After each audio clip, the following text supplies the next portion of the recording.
नमस्कार, मैं कमलेश कबीर आपका एक बार फिर स्वागत करता हूं इस नए एपिसोड में। आज के इस एपिसोड में जिसका बड़ा इंतजार था, योगेंद्र यादव, उसके बारे में बात करेंगे। क्योंकि महाराष्ट्र चुनाव में जिस तरीके से भारत जोड़ो यात्रा अभियान के तहत उनकी खातिरदारी हुई थी, उसके बाद से योगेंद्र यादव पूरे दिल्ली विधानसभा चुनाव में ना वो मीडिया चैनल पे दिखाई दिए, ना कोई सभा करते हुए दिखाई दिए। अब ऐसा क्यों हुआ?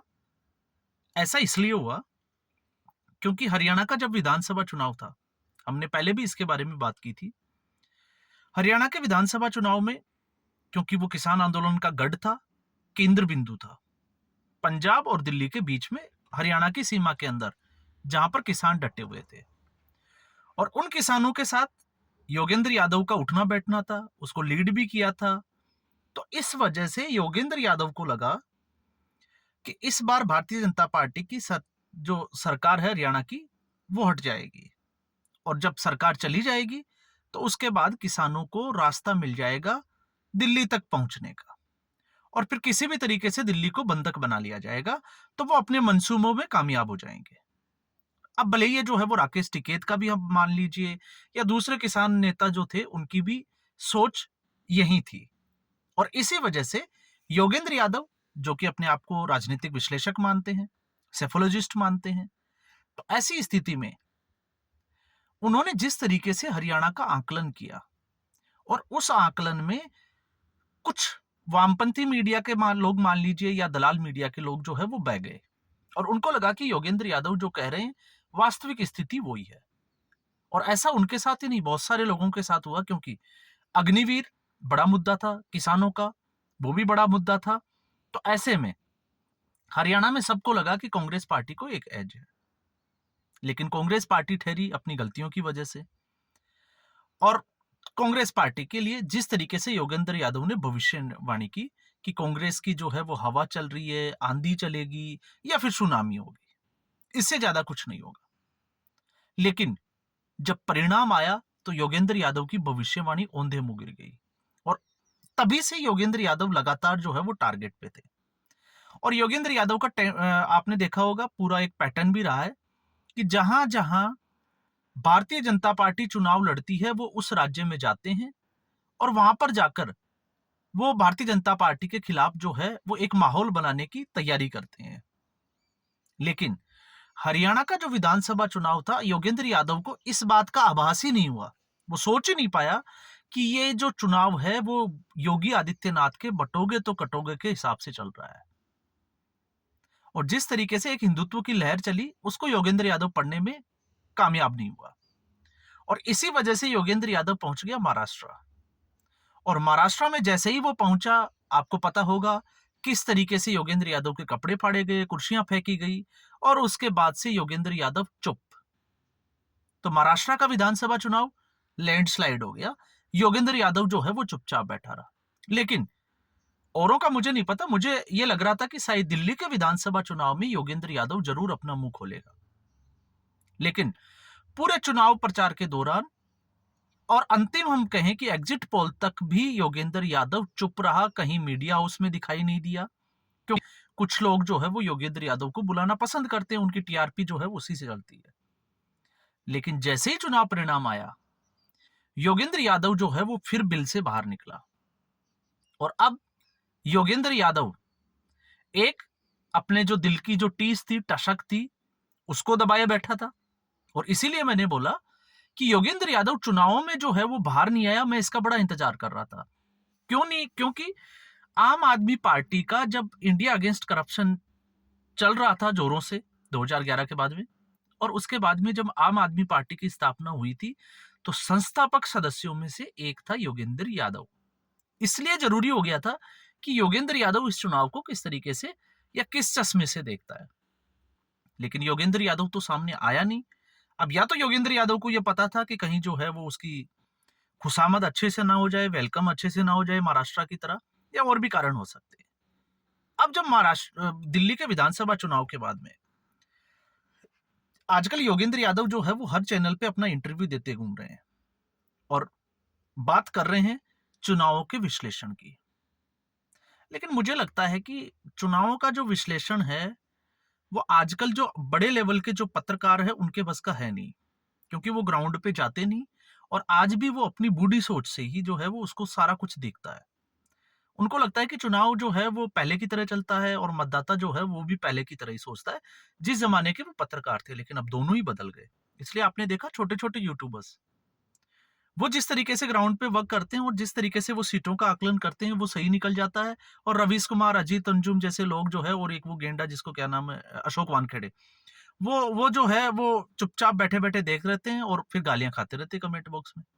तो अब योगेंद्र यादव की भी स्थिति भी ठीक ऐसी ही है, लेकिन योगेंद्र यादव के लिए खुशी की बात यह है कि इस बार जो है वो अरविंद केजरीवाल हार गए और भारतीय जनता पार्टी जीत गई। तो दुख भी है और खुशी भी है। इसलिए योगेंद्र यादव की स्थिति ऐसी है कि दिल का जो दर्द है वो तो बाहर निकल गया, लेकिन धुआं कहां से निकला ये किसी को पता ही नहीं चला और योगेंद्र यादव ने उसका पता चलने भी नहीं दिया। अब मैं ऐसा क्यों कह रहा हूं, आजकल आप उनको देखिए, जिस तरीके से वो दिल्ली के चुनाव को देखते हैं या चुनाव परिणाम को देखते हैं, तो वो ये नहीं कह रहे कि इसमें भारतीय जनता पार्टी की जीत है। वो हमेशा जो है वो ये कहते हुए नजर आ रहे हैं कि भारतीय जनता पार्टी की जीत कम है। कारण कारण ये है कि भारतीय जनता पार्टी ने जिस तरीके से एलजी को जो है वो बीजेपी का दफ्तर बनाया, भारतीय जनता पार्टी ने जिस तरीके से अरविंद केजरीवाल को काम नहीं करने दिया, वो तमाम तरह की जो है वो चीजें गिना रहे हैं। और जब अरविंद केजरीवाल की बारी आती है तब भी वो यही कह रहे हैं कि अरविंद केजरीवाल ने काम सही नहीं किया। तो क्या एक राजनीतिक विश्लेषक को इस तरीके का विश्लेषण करना चाहिए? ये एक जो है वो सोचने वाली बात है। क्योंकि राजनीतिक विश्लेषक का मतलब होता है कि आम आदमी पार्टी आई किस डर्रे पे थी। अब योगेंद्र यादव ये कहता है कि अरविंद केजरीवाल जो है वो शराब घोटाला हुआ तो था, लेकिन अरविंद केजरीवाल इसके खिलाफ वो साबित होगा, वो कभी साबित नहीं होगा। अब ये जो है वो कौन सी बात है मुझे नहीं समझ में आता। जबकि कल चुनाव परिणाम के बीच में ही एलजी ने आदेश दे दिया था कि जितने भी जो मंत्री हैं उनके घरों को और सचिवालय को सील कर दिया जाए, एक भी फाइल जो है वो बाहर नहीं जानी चाहिए। तो इसका इसका मकसद क्या है? इसका सीधा सा मकसद है कि कहीं सबूतों के साथ और कुछ फाइलों के साथ छेड़छाड़ ना कर दी जाए। मतलब पेन ड्राइव भी जो है वो दफ्तर से बाहर नहीं जानी चाहिए। तो इसका मतलब तो यही हुआ ना कि अरविंद केजरीवाल के खिलाफ एक्शन होगा। लेकिन जब योगेंद्र यादव इस तरीके की बात करे और जब ये कह दे कि दिल्ली की जनता अरविंद केजरीवाल का मॉडल वो भी फ्लॉप साबित हुआ, अब आप एक मुंह से ये कह रहे हो कि अरविंद केजरीवाल का मॉडल फ्लॉप साबित हुआ, तो ये पूरे देश ने देखा, दिल्ली की जनता भी इसको जानती है। ऐसा आपने इसलिए कहा क्योंकि अरविंद केजरीवाल के खिलाफ आपकी टसक थी। जिस तरीके से अरविंद केजरीवाल ने आपको दूध में से मक्खी निकालते हैं, ठीक उसी तरीके से आम आदमी पार्टी से बाहर का रास्ता दिखा दिया। और जब आप आम आदमी पार्टी से बाहर निकल गए तो आपको लगा कि आम आदमी पार्टी बिखर जाएगी, लेकिन उसके बाद आम आदमी पार्टी जो है वो ठीक ऐसे ही 2020 में आपने देखा होगा चुनाव जीत कर आ जाती है। तो आपकी जरूरत जो है वो महसूस नहीं हुई और आपको इसका आभास भी हो गया था। योगेंद्र यादव को सब पता था, लेकिन इस बार मौका था।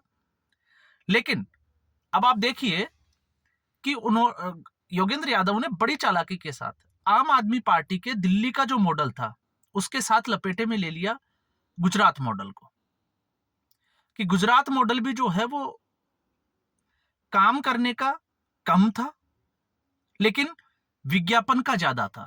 मतलब उसको बड़ा चढ़ाकर दिखाया जाता था। लेकिन गुजरात मॉडल क्या था ये तो अमेरिका भी जानता है।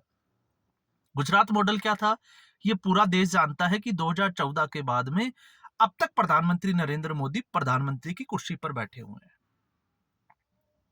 और आप देखिए, कुछ लोगों को यह लगता है कि योगेंद्र यादव सॉफ्ट वोकल है, लेकिन आप ये देखिए कि उसके दिल में कितना जहर भरा हुआ है।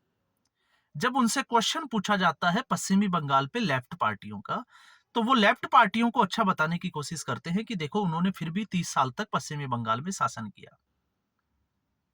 अब योगेंद्र यादव की नजर में पश्चिमी बंगाल में ममता बनर्जी का जो राज है वो बिल्कुल अच्छे से चल रहा है, लेकिन उसको योगेंद्र यादव को यह नहीं दिखाई देता कि पश्चिमी बंगाल में किस तरीके से कांग्रेस पार्टी, जिसकी वो आजकल चापलूसी करते हैं, उस पार्टी के कार्यकर्ता और भारतीय जनता पार्टी के कार्यकर्ताओं की हत्या की जाती है, उनके घरों को जलाया जाता है और वहां पर जो है वो महिलाओं का रेप भी होता है। इस पे योगेंद्र यादव कुछ नहीं बोलेगा, बस ममता बनर्जी जो है वो एक चैलेंजर की भूमिका में है। तो योगेंद्र यादव अपने जिस तरीके से इस बार एनालिसिस कर रहे हैं, तो पहले तो वो बच गए क्योंकि उनको पता था कि जूते पड़ेंगे, और अब एनालिसिस इसलिए कर रहे हैं क्योंकि अरविंद केजरीवाल के खिलाफ उनके दिमाग और दिल में जो जहर भरा हुआ था वो भी बाहर निकालना है, और कहीं ना कहीं भारतीय जनता पार्टी की जो जीत है उसको भी कम आंकना है। तो भारतीय जनता पार्टी की जीत को अगर हम देखें तो 27 साल के बाद तो सही, लेकिन दिल्ली जो राजधानी और उस पार्टी के खिलाफ जो पार्टी ये दम्भ भरती थी कि नरेंद्र मोदी 7 जन्म ले लें तब भी जो है वो अरविंद केजरीवाल को नहीं हरा सकते, उसको एक झटके में उसके सपने को जो है वो तोड़ के रख दिया। तो योगेंद्र यादव अभी भी नहीं समझ पा रहा है, और अब भी योगेंद्र यादव जो है वो सिर्फ और सिर्फ कांग्रेस की भाषा बोल रहा है, या फिर जो है वो लेफ्ट वामपंथ की भाषा बोल रहा है। ना वो अरविंद केजरीवाल की तरफ ले जा रहा है और ना वो नरेंद्र मोदी को। और वजह जो है वो साफ है, क्योंकि अरविंद केजरीवाल से भी उसकी दुश्मनी है, और भारतीय जनता पार्टी और नरेंद्र मोदी तो उनके जो है वो जब तक वो मोदी विरोध में बात नहीं करे तो उनका खाना ही डाइजेस्ट नहीं होता। फिर चाहे वो आप जैसे मैंने बोला गुजरात मॉडल की, आप इस जीत की बात कर लीजिए, या फिर वो बात कर सकते हैं ईडी और सीबीआई की। लेकिन एक सबसे बड़ी बात हुई, कांग्रेस पार्टी की एक भी सीट नहीं आई, इसलिए जिस तरीके से योगेंद्र यादव ने इस बार महाराष्ट्र में भी बात की, चुनाव परिणाम के बाद हरियाणा के विधानसभा चुनाव परिणाम के बाद भी बात की, चुनाव आयोग और मशीनों, लेकिन इस बार दोनों की बात नहीं की। अब आप समझ सकते हैं क्यों नहीं की, क्योंकि इस बार चुनाव हारने वाली कांग्रेस पार्टी नहीं थी, इस बार चुनाव हारने वाली पार्टी थी आम आदमी पार्टी। और आम आदमी पार्टी आप समझ सकते हो, अगर अरविंद केजरीवाल सही है, उसने भ्रष्टाचार नहीं किया, या जो भी है, जिस भी नियत से अरविंद केजरीवाल आया, तो अरविंद केजरीवाल के साथ वो जो पाप किए गए थे, दूसरी पार्टियों के ऊपर जो आरोप लगाए थे, उसमें योगेंद्र यादव उतने ही हकदार है जितने की अरविंद केजरीवाल, या उतने ही सहभागी है जितने की अरविंद केजरीवाल, क्योंकि उस वक्त योगेंद्र यादव भी अरविंद केजरीवाल के साथ ही थे। तो इसलिए मैंने कहा कि दिल से जो है वो दर्द तो निकल रहा है, लेकिन धुएं को छुपाने का प्रयास किया जा रहा है। और यही योगेंद्र यादव के इस वक्त जो है, जितने भी आप देखोगे मीडिया वगैरह में उनके, चाहे वो इंटरव्यूज हो, चाहे और कुछ हो, राजनीतिक विश्लेषक की भूमिका में हो, या वो इस चुनाव का विश्लेषण कर रहे हो, तो धरातल पे पकड़ में कुछ नहीं है, बस अपनी टीस जो है वो उसको निकालता हुआ दिखाई दे रहा है। तो आज के एपिसोड में बस इतना ही। उम्मीद करूंगा ये वीडियो एपिसोड आपको पसंद आया होगा। वीडियो को लाइक करें, शेयर करें, चैनल जरूर सब्सक्राइब करें। धन्यवाद।